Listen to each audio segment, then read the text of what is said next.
Hey guys, on today's episode, we have Zac Clark. He is the founder and CEO of Release Recovery. He also was on the show The Bachelorette, so you may know him from that. But we talk about his story of addiction and also recovery and his life today. So tune in. Welcome to Impacting Recovery Uncensored. I'm your host, Sarah Pritchard. This is a podcast where we dive deep into the real, uncensored truths about addiction and recovery. No sugarcoating and no judgment, just honest conversations that can help lift up the solution. So let's get started. Today is a special day. We have a very special guest. I'm super excited to have Zac Clark on the podcast. What's up, Sarah? You are CEO and founder of Release Recovery and in New York. Yeah, amongst other things, but that is my primary purpose right now. Yes. You know, we've grown quite a bit, and it kind of just happened, and so yeah, digging in there and trying to help some people for sure. Awesome. Well, thank you again for I'm excited to be here. time. I gotta say the prayer to start here. I don't know if that's aired, but Sarah asked if I was open to a prayer before we started, and I'll take all the prayers I can get these days. So Thank you. That was nice. Yeah. Thank you. Okay, so we know you from the industry, of course. Some other people may know you from television. Other people know you from all sorts of things. But for those that don't know you, who is Zac Clark? Oh my God, that's a loaded question. I mean, whenever here's like the full stop is the most important thing about me that I will say to anyone that I meet is that I am someone who is in long-term recovery, which means for me, the way I define that is I haven't had a drink or a drug for hoping to celebrate 14 years in August. And amazing. I don't do heroin anymore. I don't smoke coke. I don't, go missing. And that's been the biggest gift that I've been able to give myself. And as a result of that, I've been given kind of this second lease on life. So from birth to 27, I was a decent human, and my parents would tell you that I was a good kid, and I just lost my way, which I'm sure we'll get into. And then from 27 to 41 today, it's been about, staying sober first and foremost, and then taking some of that and trying to, do what they teach us to do, which is to be of service and help others. And so, from a like personal life perspective, I'm kind of your basic dude. I like to golf. We're going to go to a concert tonight. We're going to see Pearl Jam in Atlanta. We're going to drive out of this studio, who's my favorite band. Release is actually named after my favorite Pearl Jam song, Release. Yep. And, I like to golf. I like to run marathons. I like to party, all the things that I've kind of always liked. And then, professionally and altruistically, I found myself working in behavioral health care right after I got sober, and I haven't stopped. And so my life is really 90% recovery related activity. Yeah. Well, you are like one of the busiest people, I feel like. Yeah. I see stuff here or there, and I'm like, he is always on the go. I know. And even just thinking about like this trip, I'm like, how in the world is he going to squeeze all this in? But anyways, crazy. I set a goal at the beginning of this year. It's funny you say that. So I'm a United guy. I fly United, and I was like, this is the year I'm not going to get 1K. Like, I'm not going to get my status. And I am basically there 4 months. It's crazy. So, but that means you're living this full life. Yeah. Amazing. Yeah. Okay. It's a gift. So your childhood, we were talking earlier, you said you grew up in New Jersey. What did that look like? Like, what did you like? What was family life like? Did you have a good upbringing, would you say? Yeah, I mean, there's no reason that I should have become a heroin addict, right? On paper, everything was cool. I'm one of 5 kids. I love my brothers and sisters very much. My parents are, still married today. I think I always, say the Clark family from the outside is perfect, if you don't have an inside look. But like most families, like, you get behind that white picket fence and we all have our stuff. And so For me, what that looked like was growing up in a home where there was a lot of love. I played 3 sports growing up in high school and football, basketball. I did all the things that I kind of was supposed to do, and I never really wanted for anything. I would tell you that I didn't have the nicest baseball bat or the nicest car. Like, we weren't the richest family in town, but we were like middle class America, and I learned a lot growing up in this town I grew up in, and my best friends in life are still the guys that I grew up with in Haddonfield. So I hold that town very close to my heart. It's one of those places where people leave and oftentimes go back. And so I feel like I have escaped and built this life up in New York, where I don't know that I'll end up back there, but it'll always be home. Yeah. Yeah. Yeah. I love that. And so when you were like doing sports in high school, college, I'm assuming. Yeah, I played baseball in college. Was the partying Oh yeah, from day one. I mean, I always tell the story. I don't know other people's first experience drinking, but I know for me, so there's something that happens, right? When I got hooked on opiates or opioids, my opioid addiction came to light. There's this feeling that only I think a drug addict can explain, which is when you start to withdraw, it's the worst feeling in the world. You wouldn't wish it on your worst enemy. I mean, psychologically, you are so fixated on finding your next high that you will do anything to get it. And I don't know if you know this, but drug dealers aren't the most reliable people. So you would, I would text them and not hear back for a couple hours, and you start to panic. Yeah. The second I hear back from the drug dealer, it's almost like that's the first high. Right. I know my next high is coming. I remember that feeling in high school, so around alcohol. Okay. Because, and I probably should have noticed this at the time, but in high school we had this guy who was the senior, and he would collect money from everyone and probably take $1 or $2 off the top to get his beer paid for. And so back then, $20 would get you a case of Natural Light, a 6-pack of Yinling, and a flask of Captain Morgan. Oh my God. Yeah, $20 would go a far way. So you would give your money to this guy on Thursday afternoon, and then you would get the notification or head down to the parking lot to pick up your booze. And I remember as soon as I knew I had another drunk coming, I was happy, joyous, and free. Yeah. And so I loved partying from day one. Yeah. I love partying from day one. And so you're talking about alcohol now. How'd you get into the opiates? Yeah, I mean, they talk about the progression. For me, in working in the field, it's always interesting because we're seeing a lot more marijuana-induced psychosis, people that will come to you and say, I just smoke pot. I don't have a problem with alcohol. And I always love to pressure test that because I've met a lot of people that will come into our care, as I'm sure you have at Impact, that will make those statements and then, 2 years later, they're experiencing liver failure. Yeah. So I'm of the belief that I cannot safely drink or do drugs in any form or fashion, to the point where I was just in London and I avoid meals that are even cooked with booze because I don't trust myself, right? And I don't want to tempt fate. And so,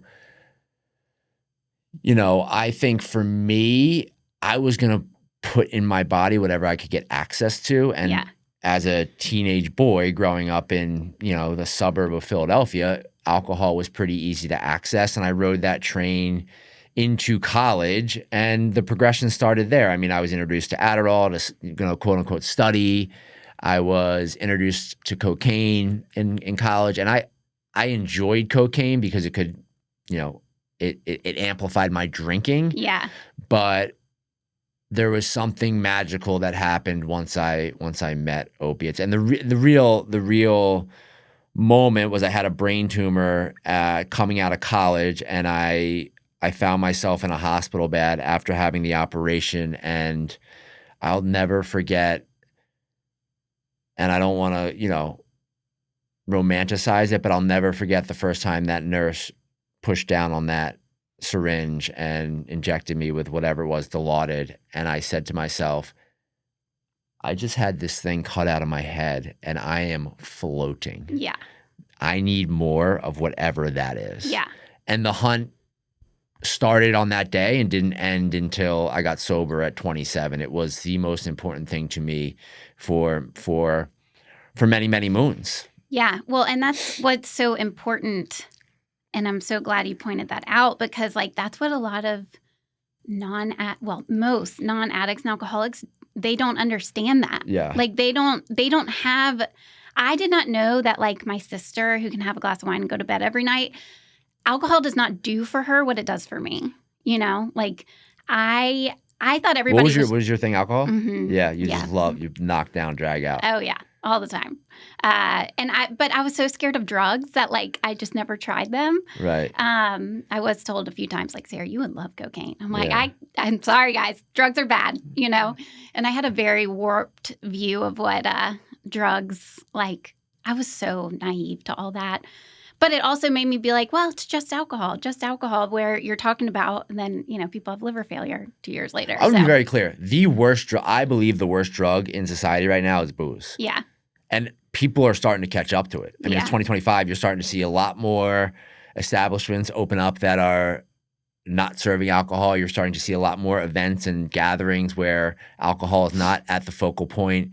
And for me, it's a little bit, I don't know. I don't want to say like a win or rewarding, but it's interesting to find people who aren't alcoholics coming over to our side of the fence, because aside from the drunk, like let's think about booze. The calories aren't great. The hangover sucks. You don't sleep well. You typically eat like crap when you're loaded. Yeah. So there's a lot of negative consequences that come from drinking outside of just, you know, the obvious crashing a car or whatever it is. Yeah, I know. It's so funny. I have a friend who's in recovery as well, and we were talking recently. She's like, yeah, the young kids, they don't really like to drink. Right. I'm like, that is so bizarre. I know. It's wild. But yeah, alcohol was my ideal. But what's interesting is like, I can connect with you because I had that same feeling of, I didn't even know I was so uncomfortable until I found the solution to my uncomfortability. Yeah. And so you had that brain tumor. Yeah. And I had the brain tumor. And at this point in my life, I think, and I've thought about this a lot, at this point in my life, I probably have a pretty good understanding that there's something different about me. I always say if I would have lined my 10 best friends up in high school, you probably could have, based on, you know, the DSM, you know, that we could have taken any of us out of that lineup and said, okay, they qualify, they've earned their seat in a treatment center. 9 of those guys are bankers, attorneys, lawyers, cops, whatever, out making a good living. And then there's me, right, who actually continued on that path and needed to be removed from society. And so the brain tumor, the other thing that happened there, it was the first time that I was separated from alcohol. And I loved what the nurse was putting in my arm. And I also knew that I was going to, I mean, alcoholics are sick. We will use any moment in time or experience to manipulate. And so I actually knew having this brain tumor, I was going to be able to go out and do whatever the hell I wanted. And that's exactly what I did for the next couple of years. Yeah. So basically you justified your using and drinking because of the brain tumor. Yeah. What is it? Something tragic happens, right? It's like, oh my God, Sarah, you're such a hero. You got through this. Yeah. You did it. You're going to go out and do such great things in the world. I heard all that shit and I was like, you're 100% correct.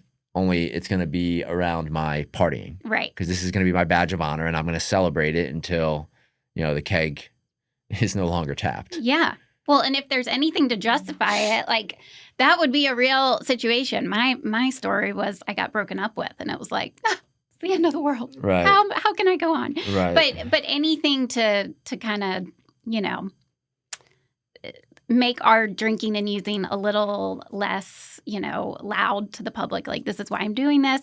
And then I'm assuming at some point it got to the point where they were like, okay, Zach, like, gotta reel it back in. Yeah, there was a lot of shit in there. I mean, I ended up first thing that after the tumor, I ended up getting married. I proposed to my college sweetheart. We got married, and then I ended up in treatment the first time in 2009. Or no, I got married in 2009. I ended up in treatment the first time in 2010. Okay. So I did the 28-day told my parents, told my wife, told everyone in my life that I was done. I made all the promises. I was running, I was the community leader in rehab, whatever I could do to kind of, show that I was going to be the star student. And I was drunk Yeah. within moments of leaving that place. And then the thing I will say, shout out to kind of Lois Wilson and Al-Anon and Boundaries, is my wife at the time basically had signed something in that first treatment center that said, if you drink again, this relationship is over. And she held me to that. So that happened. And then for the next 8 months, a lot of my nevers came true. Yeah. So, it was wild. It was a wild time. And then you went to treatment again, and so August, so I end up, the story is, and I've told it a million times, so I always I don't know it. So no, I'm it's curious. great. Yeah, no, of course. And I don't make assumptions that people know who the hell I am or have heard my story. But the story, which, gives me goosebumps every time, is basically I was by the end of my use, and I go two ways with this, because people listening that want to get sober and are only drinking alcohol, when I say the word heroin or I say the word cocaine, I don't want them to scare that away. I always challenge people to, identify with the parts of my story that they can identify with. Yeah. This is just my story. So I was an alcoholic drinker from pretty much day one, throughout high school, college, after college, into the workplace. It was, in a lot of ways, my secret weapon, right? Mm-hmm. And so that last 8 months, what it looked like was pretty much drinking around the clock. And then I moved back home. My parents were actually not living in the same house because there was so much turmoil around me. It started to wreck the family system. And my dad was kind of doing this bootleg at home rehab where he would give me an allowance and give me, my medication, which I was on Suboxone at the time when I couldn't get heroin. So it was this whole twisted, situation. And I'm grateful for it, because my dad in some ways probably kept me alive, right? Yeah. He has a lot of guilt and shame over that time, but he didn't give up. And I thank him for that. And what happened was, it was August, our family. So in Jersey, we all go to the Jersey Shore, not the Jersey Shore, the fist pumping one you think of, but way south of that. And we had a shore house, and I ran out of drugs. So there was a storm coming, and I knew I had to get out of there before the storm came, because I might not be able to go pick up. And I went into the place where I had, copped many times, and I picked up and I pulled over on the side of the road, and it was a crime scene. I was if I could paint it, I was driving at the time, I think, a really bad Chevy Malibu.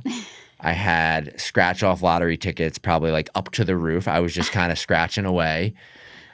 Bunch of empty vodka bottles, a crack cocaine pipe, and heroin. And cops came and rolled up on me and arrested me. So they threw me into jail. And when you go into jail, they offer to give you a call. I said, I'm not calling anybody. Yeah. No one wants to hear from me. I really believe that. And so the next morning, they couldn't really hold me. I got out and I walked back into the neighborhood where I was using, and spent a few days in a blackout, sleeping on the street, hanging out with people I probably shouldn't have been hanging out with, and eventually broke into my dad's office, stole one of his checks, went down to the bank in that neighborhood, and this is where God really enters into my story for the first time, where I'm able to actually see that there's, something else out there. I grew up Presbyterian. We went to church on Christmas and Easter. My conception of God was yeah, sure, I can get down with believing in God. But this situation is hard to question that. My dad it's a Saturday. He's in his office. I go up to this bank teller. I hand her a check. It's made out to myself, obviously, signed by my dad. Yeah, forged. Her name is Rhonda Jackson. She saw the check. She saw me. She walked away from the desk and called my dad. She had, mind you, 3 choices, right? She could have called the cops. She could have called or told her manager what was going on, or she could have called my dad, which is what she did. And my dad happened to be in his office on a Saturday morning, answered a phone call from an unknown number. He went to his office just to retreat because he couldn't deal with the stress of everything that was going on with me. That's the only number they had on file. And he answered the phone and she said, sir, we have your son here. Can you get down here as soon as possible? And he hung up the phone. It was about a 20-minute drive, and she kept me there long enough for my dad to come in. And I remember sitting there waiting to get this money. I don't know what, $5,000, $2,000, whatever I filled the check out for. And the next thing I know, my dad walked through the doors and put his arm on my arm and said, son, we're going home, which, I still get goosebumps saying it. That was it. That was the end of my run. And something in that moment gave me a sense of peace and allowed me to surrender. And I ended up in rehab the next day for hopefully the last time. Yeah, for sure. Yeah. That is crazy. Yeah. I mean, I'm sure at the time you were like, this is awful, but or was Sarah, it like a relief? They talk about, and I'm curious your experience. I never really tried to stop. Okay. Like people talk, and some of the literature we read talks about try drinking in other ways, try using in other ways, try some, recreational, try and have 2 drinks and stop. And I just was full throttle. Yeah. From day one, and it just ruled my existence. And so I think once I knew I had no more options in that moment, that's where the relief came from, like the real surrender. Yeah. Yeah. That's crazy. Yeah. Okay, so you went to treatment and then you got out, dove into recovery. Was that dove into recovery? Like, I can tell you, willingness comes in all different forms, right? I was in rehab for 4 months, and by the time I got out of rehab, I think my first email address was, my favorite number is 21. It was zacrecovery21@gmail.com. I made this new email address in rehab that I was going to email people from and share with the world and just let everyone know I'm sober. I had no fear about it from day one because I felt I was always someone that did well with accountability. So if I told you I was sober, I was saying sober not only just for myself, but for you too, because I don't want you to be able to say shit about who I am as a person. Yeah. And it wasn't until I kind of emailed, one of my first sponsors, and he's like, you might want to tone the email address down a little bit, so it's fun. So you were super pumped up about it. See, I had this experience, like I was in and out, but like I was embarrassed to tell people I didn't drink. I thought people were going to think I was a loser. They were going to think I was weak. Like I've said this before, but like when in reality, people are probably like, she needs to not drink for a very long time, you know? But so what? I mean, the idea that we're not fooling anyone is the biggest realization that I came to, and try to tell the men and women that I'm exposed to that are active these days. And it's impossible, right, to hear when you're loaded. We weren't fooling anyone. No. Like, not a good look. No. Yeah. And then you eventually went to New York and opened. Yeah. So that was the crazy thing, right? And I've been thinking a lot about, so I started going back to my treatment center this year as a service commitment, sharing my story once a month. And so I've been thinking a lot about my time there more recently. And the second so there's the Rhonda Jackson story, and then it's how the hell do I end up in New York City? Yeah. And that's the thing that I've really been giving a lot of thought to, because I've been there. So I moved there in January of 2012, and I haven't left, which I grew up in a household that was, diehard Philadelphia sports fans. Never went to New York. We were not going to see the Christmas tree. We were not visiting. I'd been there maybe one time. And I don't know why my counselor in treatment suggested it. I still to this day don't know why, but he did. And I looked at my other options, which were to go back to kind of Philly or South Jersey, go down to like DC where my brother was, but I didn't think that was fair at the time to kind of burden him with my stuff.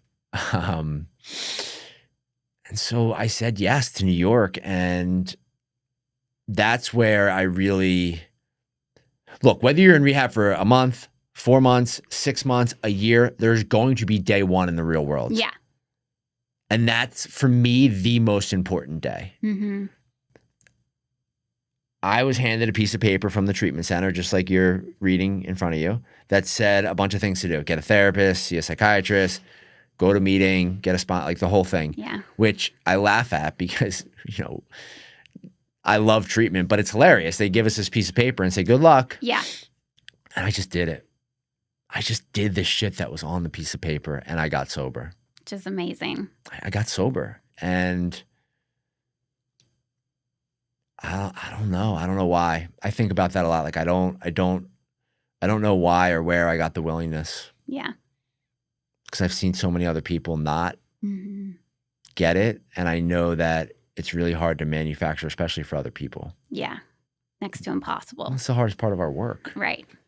No, it's like you want to shake them. Yeah. I think about the way that we compare substance abuse to cancer and heart disease and diabetes. And I'm sure you've been to a lot of funerals. I've been to a lot of funerals. And, some of the funerals I've been to, those families probably have the resources to keep supporting their loved one. And I don't blame them for stopping. At some point, enough is enough. But I also ask myself, if it was cancer, would they have given up? Would they have given up? And so this is the one thing where it's so emotionally driven and it's so complex for families that it can seem impossible. Yeah. Yeah, for sure. I mean, I say this all the time, but like no one gets a class in high school about how to deal with their son doing heroin in the kitchen at breakfast. Like how are you supposed to figure all this out? And then you get on Google and there's like 9 million different options. Yeah. It's just like really hard, and you're hearing everyone has different stories, so you're hearing different things from different people, and what worked for them may not work for you, and it's just like it's hard. And I'm stubborn. Yeah. So the second someone tells me what to do, I'm going to say, okay, and then go do the opposite. Yeah. The idea that I'm going to listen to someone else's ideas around how I'm going to recover is insane. That I would actually, listen. And I get it. I mean, I think about that time in rehab. I, signed the divorce papers, sold the house I was living in, turned over the cars, let the dog go with the ex. I mean, I cleaned house in a way that the day I got out of rehab, I had very little reason to have any hope. Yeah. Very little reason other than this, mustard seed of belief that I could get and stay sober. Yeah. Because I'd seen it in other people. Right. It's crazy. Well, and that's what is so important is just like to be able to connect on a level, like I was saying earlier, and like see that people are living happy, free lives and like not the external stuff that I thought I needed. It's like I met this woman, she was happy and she was so just like free and like laughing and just like didn't give a crap about anything, and I was just like, gosh, she's so cool. Yeah. So yeah. And so how did you listen to your counselor and just said, okay, I'm going to go to New York? Yeah, I did probably, I look, having somewhat of a platform, having a microphone in front of me, I've gone back and forth between this thing of the traditions and how do I share about how I got sober and is it right? Is it wrong? And I don't know the answer. I know that if I'm going to publicly share the ways that I got sober, I better do my damnedest to stay sober because I would never want someone to look at me and say, oh, this is the guy that ran around talking about this and look at him now, he's drunk. Right. So that's a tremendous amount of pressure. Mm-hmm. But my truth is I probably went to 200, AA meetings in the first 90 days. That's the only place I could go and feel like I belonged. Yeah. That's it. I didn't call friends. I wasn't calling family. I wasn't begging people to forgive me. I had done all that shit. I had a choice, and this is the same choice that I'm sure you had. I can walk into these rooms, I can meet these people, and I can choose to poke holes in every one of them for reasons that are made up in my mind. Yeah. I can think I'm better than them. I can, whatever it is, tell the story. Or I can surrender and understand that these people are special and they are truly there to stay sober and help other people achieve that same goal of sobriety. And I don't know how after that experience I could turn my back on recovery. You Yeah. know? Yeah. I know. It's so funny. Like I would be judging people and it's like they are sober, you're not. Yeah. Like clearly they're doing something right. So what made you, I mean, okay, so of course with personal experience, opening a treatment center, a program, or being in the substance abuse industry, like it's hard. Yeah. What inspired you besides your email address? What Yeah. inspired you to open Release? I think so. There was a couple things that happened. One, I started this show by telling you some of the things I like to do for hobbies, going to concerts, playing golf, working out, running marathons, whatever it is. And when I got sober, had very little purpose because for the first 27 years of my life, I was just running around, latching onto anything that was related to drugs and alcohol. Yeah. And so when I found recovery and I felt like initially, I feel like my thought was, I've been given this life. I need to do everything that I can to make it available to the next person. And I fully admit and acknowledge that like a little bit of that is self-serving, right? A little bit of that is what we like to call a God complex, right? Like just wanting to save people. But at the same time, that was my new drug.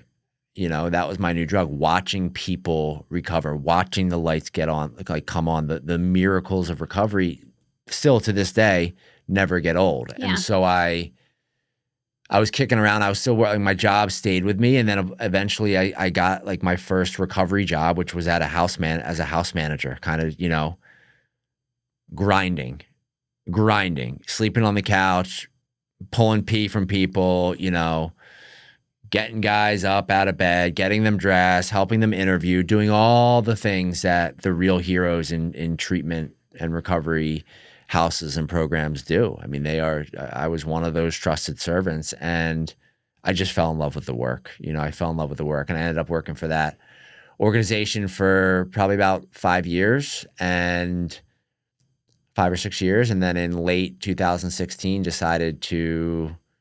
I always knew that I was an entrepreneur. I always knew that I wanted to do my own thing. I didn't know what it would look like, but I trusted the process and had an opportunity in late 2016 to, you know, acquire our first property for Release Recovery, which is still our old OG kind of 15, 16 bed male, you know, residential spot. And I haven't looked back, you know, and I don't know, like, it's hard work, but I wouldn't want it any other way. Yeah.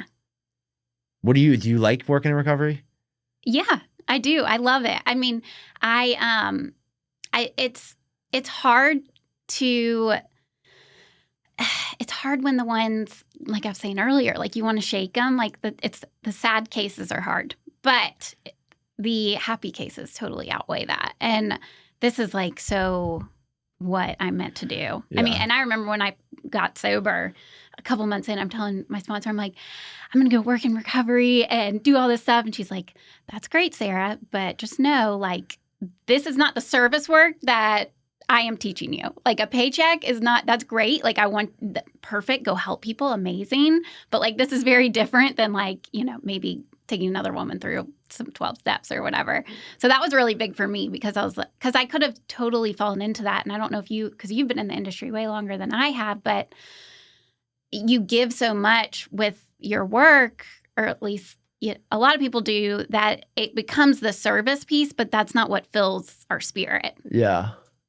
Kind of like you were saying, you go and speak once a month as service work and that sort of stuff. Like, yeah, I think for me, if you're asking kind of how I navigate that balance,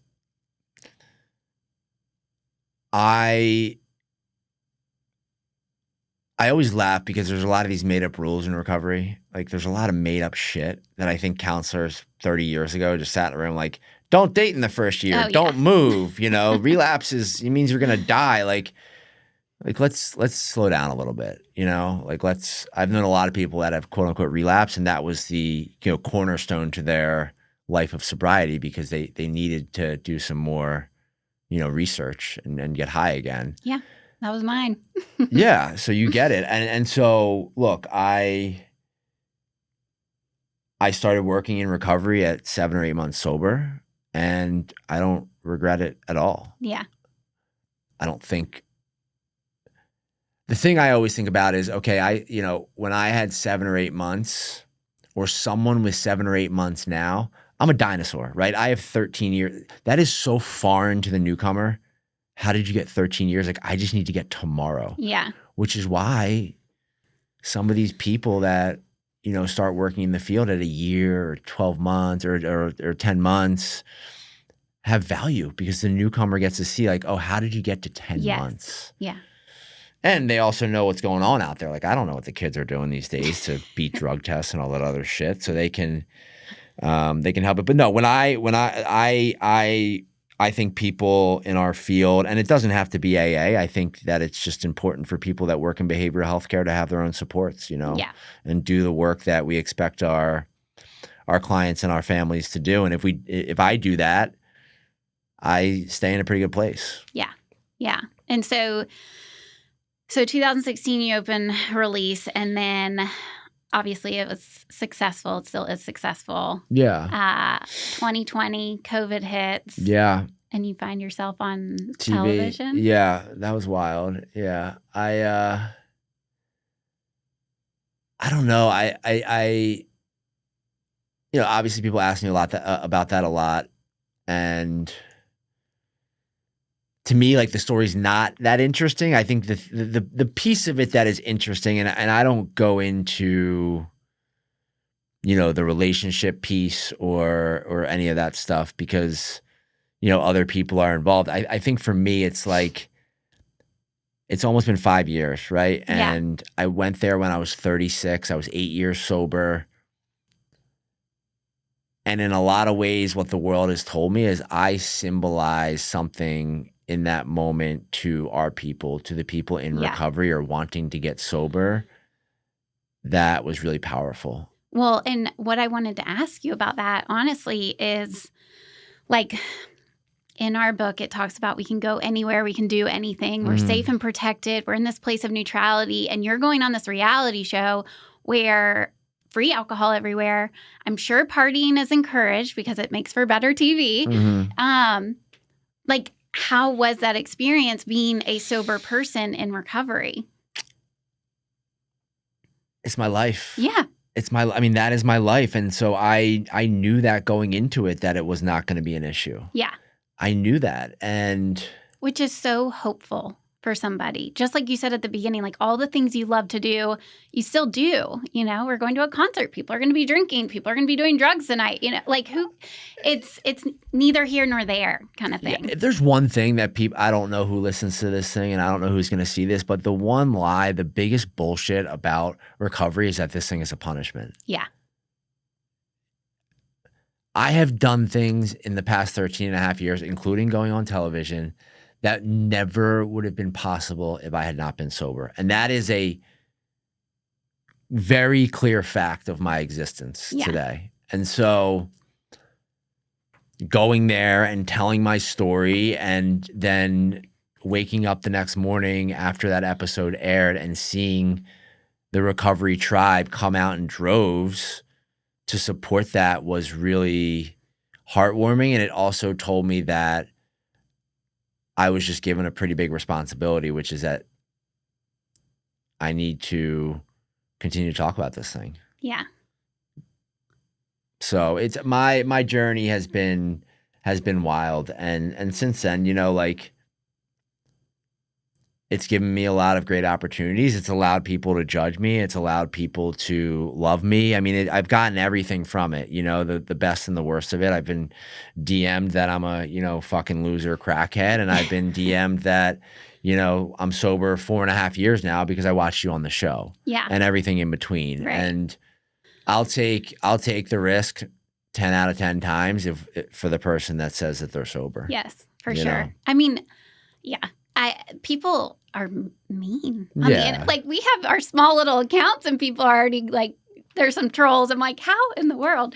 But well, I mean, look, Impact is, you guys speak the language of recovery, and you are very clear about the way that you bring your men through this process, and you don't shy away from that. And one of the things that I've really struggled with as someone who works in this field, and I'm sure you can relate to this, is there's this undertone of the harm reduction community and the 12-step community and the evidence-based community and the medication-assisted treatment community all fighting with each other. Right. And I don't get that.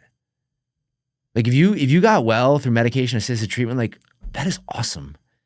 If you got well through the 12 steps, like, cheers. If you used harm reduction to stop doing heroin and now you are truly able to live a life of freedom and have a couple glasses of wine on a Saturday, good for you. Yeah. I can't. Right. I can't. Yeah. And that's just the disheartening thing for me, because it's so hard for someone to say they need help. Yeah. Yeah. To be mean about the way that, it just doesn't add up for me. Right. Well, and I mean, I don't know. I just, there's not a lot of people that are maybe in the public eye or whatever you want to say that are doing the deal and like sharing about it and talking about it. Yeah. And so I think that is so powerful and really cool, and just kind of gave us a good rep, like, hey, like, this is like it is the hope. Like, you being in an environment like that and being like, it's my life. It's just another Wednesday as far as like the drink goes or the drugs go. Like, that's the hope, because I thought I was going to be sitting in a room in a church or a basement every day listening to people's problems in meetings. Yeah. And the thing that I've struggled with, right? I mean, and a lot of this is self-inflicted, whatever you want to call it, not imposter syndrome, but my life up in, my sobriety from 27 to 36. I mean, I was working in behavioral healthcare. Like, I really worked hard to, earn my spot as somewhat of a leader, an up and coming leader in the space. I did a lot of service. I got put on the board of the treatment center I went to. I, helped found Release. I started a nonprofit. I was running marathons to raise money for people to get sober. I really poured a lot into my mission and my purpose. Going on the show, there are the obvious benefits, right? You have a microphone. You're allowed to promote what you want to promote. People are going to know who I am. But there is a downside to that, which is a lot of people don't take reality television stars seriously. Yeah. Right? And once I got that a couple of times, that was really hard to hear. And that just told me that I was going to have to work harder to, not just prove myself, but prove that the programs that we're running are not fucking around. Yeah. And if you talk to my team, it's the same. People are sick of it. It's the same staff meeting that I was running 7 years ago. I mean, it's how we drug test, how we keep our spaces, the attention to detail. This work is not complicated. If we take care of first things first, people are going to get well. Yeah. Yeah. And so. Well, and that, I'm mean, I'm sure that was hard, because a lot of those people go on and then they start a business, or they, but like, you already had that whole foundation, like, you already were doing your passion and everything. And so it's like kind of like switched. Yeah. Which I guess would be tough. Yeah, no, it's been, I've talked about it a little bit, and but what is the solution, right? For me, it's, call a closed mouth friend, talk to my therapist, talk to the people that know me. Yeah. I'm a sensitive guy at my core. I care what people think. I don't know. That's just who I am. I think most people do. Yeah. How can you not? Well, and so, but looking at the positives of everything, Yeah. and like social media and not just addiction, but mental health. I know you recently, or somewhat recently, have gotten into what is it, manual? Yeah. With the college students' mental health. Yeah, Share about that a little bit. Yeah, That's we really bought a interesting. company back in this. So I invested in this company a few years back. I had met this kid. His name's Matthew Stefanko. He always struck me as a really just smart, good-hearted guy. Invested in him early. He kind of came up through McKinsey and then worked at Shatterproof, which is another large nonprofit in our space. And he had built this company, and you know, we started the conversation in really January of 2024 around what it would look like to kind of bring the two organizations together, for Release to kind of buy his organization and then bring their leadership team over to us. And really what that organization was about is the crisis that we're currently seeing on college campuses around specifically men and their wellness. And so not only mental health, which is obviously important, but also giving men an arena or a community or a place to talk about the things that we don't want to talk about, which is like, hey, like, what's up with erectile dysfunction, or I'm starting to lose my hair at 20, or, you know, this girl break up with me and I don't know how to really respond to it. You know, all the things that men think we're too tough to really talk about. And so we, that acquisition settled probably close to 9 months ago. And it's been awesome. You know, we're starting to do some really good work on college campuses. I'm not sure where we're going to really end with it, but we are definitely motivated to try and get out there. I mean, we're going to broaden the scope a little bit and start creating content and coaches and that kind of thing for women. So that was, you know, I think the obvious next step. And just in today's world, I think men and women alike just need support. Yeah. You know, and sometimes I don't get it because I grew up in the days where there was no cell phone. Right? Like we had landlines growing up. Right. But for some of these kids, the easiest thing for them to do is to hop on to an app and send a note and say, I'm struggling. So yeah, that is amazing. I love that. And it makes me think of when we were in Vegas for the marketing exchange conference. Thank you guys for coming. That was fun. Yes, it was so fun. But, oh gosh, what, the baseball player, Drew Robinson, he is amazing. Yes. But it made me think of that, just a young guy who's a baseball player, for context, who shot himself, but he survived. But he clearly wasn't talking about his mental health or have the resources or feel comfortable to open up about his struggles or whatever. And to make that more, you know, because being a woman, we talk about our feelings, you know, for the most part. We'll talk about if, you know, what beauty products we need or whatever. Yeah. And so I just think that's like such a missed, you know, opportunity for men. That sounds, I'm like thinking of my two little boys. I'm like, oh, I hope they, you know, grow up being able to be open about stuff. Yeah. No, Drew's a star. He's been an amazing advocate for the mental health community, and I'm just grateful for him and the way that he shows up in the world. I think we have to be careful. There is a lot of folks talking about mental health now on social media and in the public, which is great. Like I would rather this than the alternative, which is it continues to be highly stigmatized. That said, I encourage everyone to do their best to really understand and provide resources. And if, you know, I'm going to share my story, it's also my duty to hopefully put something out there that if someone sees it and they, you know, they want to ask for help, that they reach out. Because at the end of the day, I share my story so that someone sees it and then feels it, you know, inspired to, just like you do. I mean, just like the reason you started this podcast. And we were talking about the podcast game is a, you know, it's a hard one. And I think we both acknowledge that our content, it's not the sexiest content. I mean, we're sitting here talking about recovery and mental health. Right. Yeah. But I think we do a good job at it. Yeah. I always laugh because people like, I'll put something up on social media and it'll be heavy or it'll be something, and there'll be a lot of likes and not a lot of comments. Like, people lie in the shadows. Like, Yeah. you know they see it. Yes. You know they see Right. it. They just don't want to attach their name Yeah. to it. It's not great for, you know, engagement, Yes. clicks, you know, so. So true. Oh my gosh. Okay, so you obviously have a ton going on. Is there anything that you're super excited about for the future?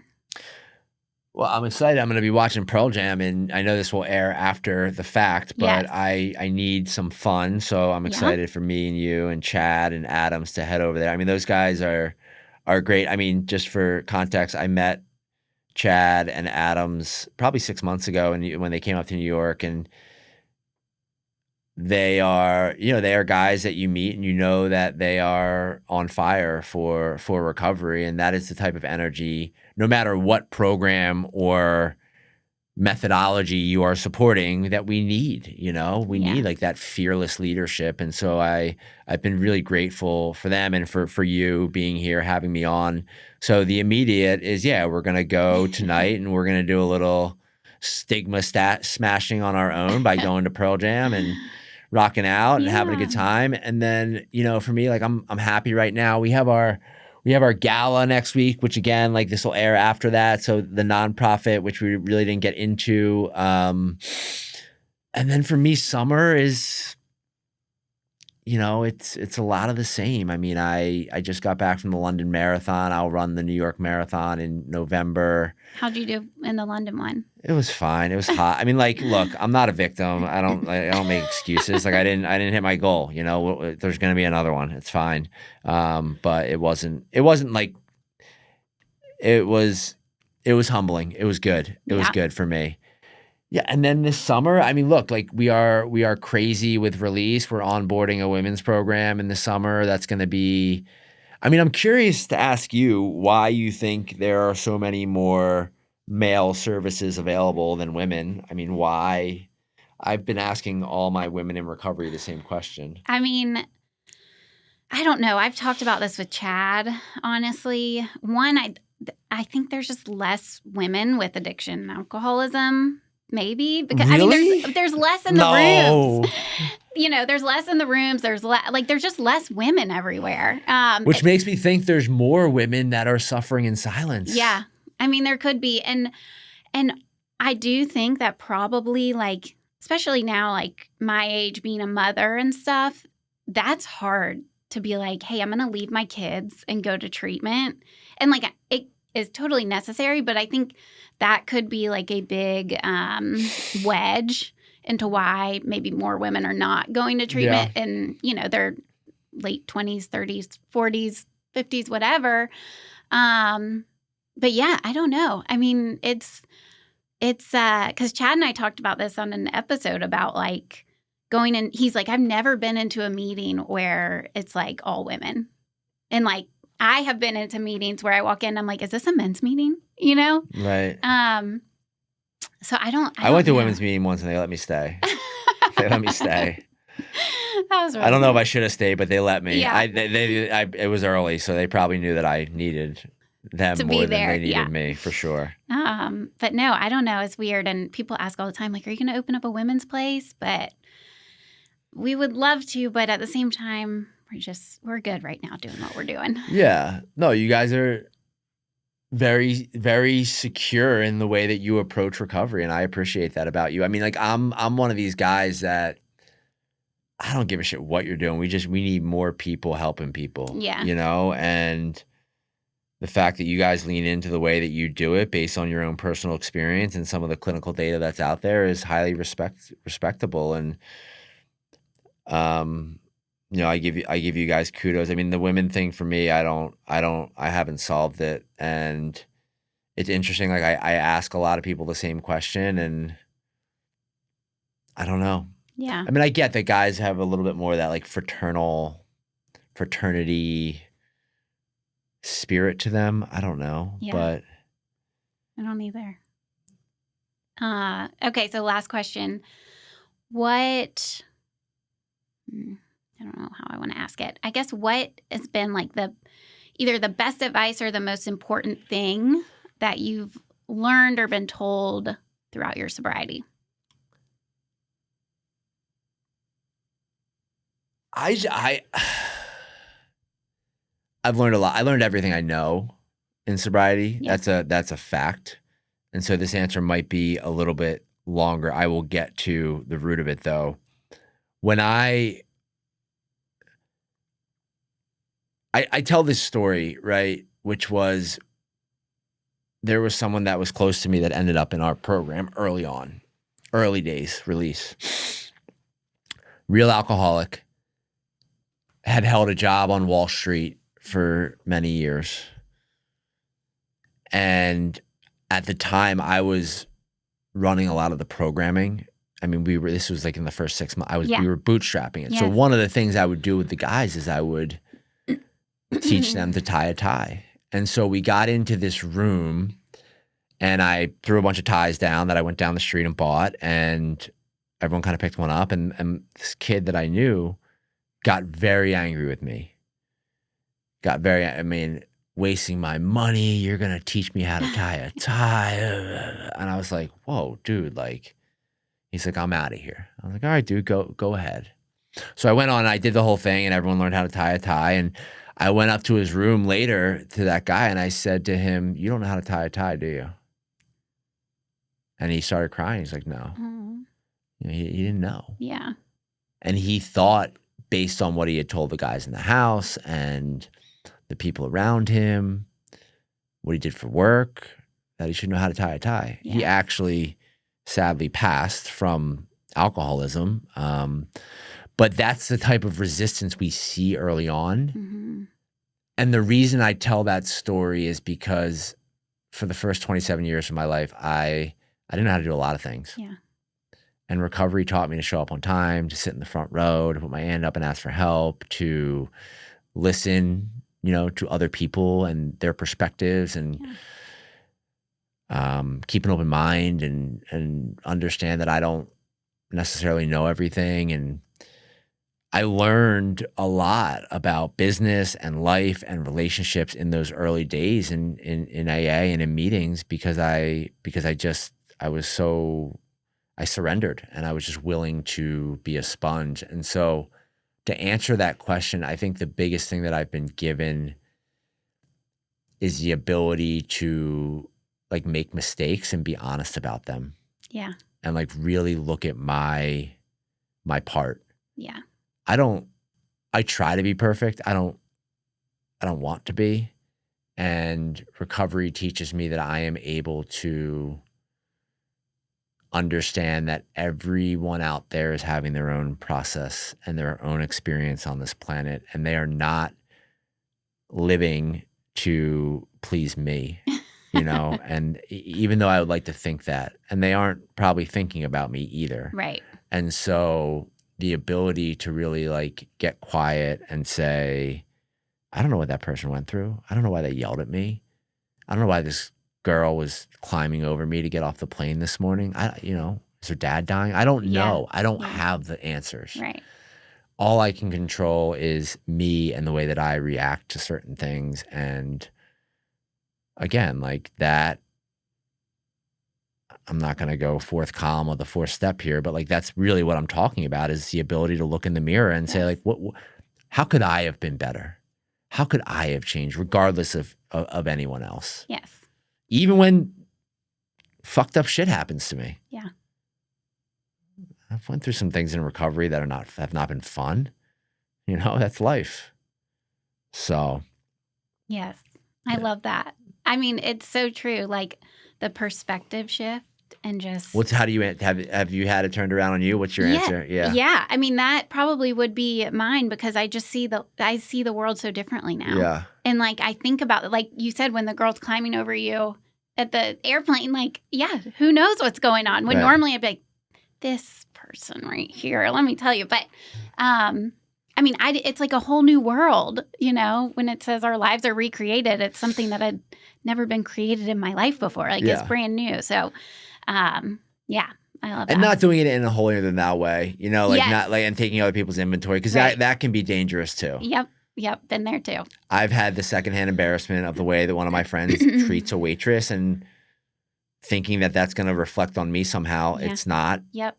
It's not. Yeah. She's not thinking about me. In fact, she probably doesn't care, and she's probably used to it. This is her job. Right. Like logically thinking through these moments in life that otherwise I would have never been able to. Yeah. Yeah. Same. So. Cool. Well, is there anything else you want to add? No, I'm grateful for you guys. I mean, like, look, I appreciate that you guys are doing this. I'm rooting for you. You know, it's great to see. I didn't know who the host was, so I'm actually happy it's you. Don't tell.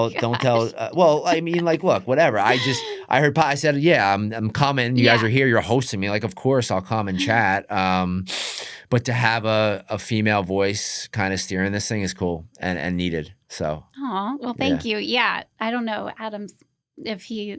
It's all. I have Adams dialed in. I know. I'm saying Adams as the host. We tried that. Didn't work out very well. I got nominated, but bar set low. But that's all right. You're doing a good job. It's gonna be good. But yeah, well, thank you. Thank you. We're excited for tonight. We're excited for next week. For the gala party. Yeah, a lot of partying foundation coming up. And all that. So, anyways, all right. Well, thank you, and thank you for tuning in. Go Impact. Yeah. Thank you for tuning in to another episode of Impacting Recovery Uncensored. I hope today's conversation has inspired you, opened your mind, maybe even your heart a little bit. But if you found this episode helpful, share it with someone who needs to hear it. And don't forget to like and subscribe. We'll have all the links below. But until next time, keep making an impact. Bye, y'all.